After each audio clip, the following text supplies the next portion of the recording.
ಡೈರೆಕ್ಟ್ರು ತುಂಬ risk, dialogue ಇರ್ಬೋದು ಅಭಿಮಾನಿಗಳ ದೃಷ್ಟಿಯಿಂದ, ಅದನ್ನು ಹೇಗೆ ನಿಭಾಯಿಸಿದ್ರಿ ಅಂತ? ಸರ್, ನಾನು 3 ಜನಕ್ಕೆ ಅಭಿಮಾನಿ ಅಲ್ವ ಸರ್. ನಾನು ಡೈರೆಕ್ಷನ್ ಮಾಡೋಕ್ಕೆ ಹೋಗಿಲ್ಲ. ನಾನು ಅವ್ರು ನೋಡ್ಕೊಂಡು ಖುಷಿ ಪಡ್ತಾ ಇದ್ದೆ. ನಾನೊಂದು ಫ್ಯಾನಾಗಿ ನೋಡ್ಕೊಂಡು ಅವ್ರನ್ನ ನೋಡ್ತಾ ಇದ್ದೆ. ಅವ್ರು ಮಾಡ್ಬೇಕಾರೆಲ್ಲ I was just a fan. ನಾನು ಡೈರೆಕ್ಟ್ರಾಗಿ ಯಾವತ್ತೂ ಅವ್ರ ಮುಂದೆ ನಿಂತ್ಕೊಳ್ಳೋ ಯೋಗ್ಯತೆಯೂ ಇಲ್ಲ, ಅದು ಸಾಧ್ಯವೂ ಇಲ್ಲ. ಅವರಿಂದ ನೋಡಿ ಕಲಿತಾ ಇರ್ಬೋದು ಅಷ್ಟೇ ಸರ್. ಅವ್ರು ಡಿಸೈನ್ ಮಾಡ್ಕೊಂಡಿದ್ರು, ಹೇಳಿದ್ರೆ ಫಸ್ಟ್ ಹೇಳಿದ್ರಲ್ಲ ಅವ್ರು ಡಿಸೈನ್ ಮಾಡಿದ್ದೆ ಅಂತ. He wanted that. ಬಟ್ ನಾವು ಅದನ್ನು ಒಪ್ಕೊಂಡು, ಯಾಕಂದರೆ ಒಂದು ವಿಭಿನ್ನತೆ ಇದೆ. ಅವ್ರು ತೋರಿಸೋದ್ರಲ್ಲಿ ಒಂದು ವಿಭಿನ್ನತೆ ಇದೆ, ಒಂದು ಪರ್ಪಸ್ ಇದೆ. ಆ ಪರ್ಪಸ್ನ ಫಾಲೋ ಮಾಡಬೇಕು. ಅಲ್ಲಿ ಬಂದ್ಬಿಟ್ಟು ಅಲ್ಲಿ ನಾನು ಹೀರೋ, ನಾನು ಓಮ್ ಮಾಡಿದೆ, ನಾನು ಜನ್ಮದ ಜೋಡಿ ಮಾಡಿದೆ, ನಮ್ಮೂರ ಮಂದಿರ ಓಮ್ ಮಾಡಿದೆ, ಇಲ್ಲ ಅದಲ್ಲ. ಇದು ಬೇರೆ, ಈ ಸಿನಿಮಾನೇ ಬೇರೆ ಇದರಲ್ಲಿದೆ. ಅದೇ ಹೇಳಿದೆ, ಅವ್ರು ಡಿಸೈನ್ನೇ ತುಂಬ ಚೆನ್ನಾಗಿ ಮಾಡಿದರು.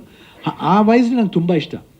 ಸುಳ್ಳೇಬೇಡ ಪಾಪ ಅವರು ತುಂಬ ಐ ಥಿಂಕ್ ತುಂಬಾ ಒಳ್ಳೆಯವನು ಅಂತ ಅನ್ಸ್ಕೊಳಕ್ಕೆ ಹೋಗ್ತಾರೆ ನಾವು.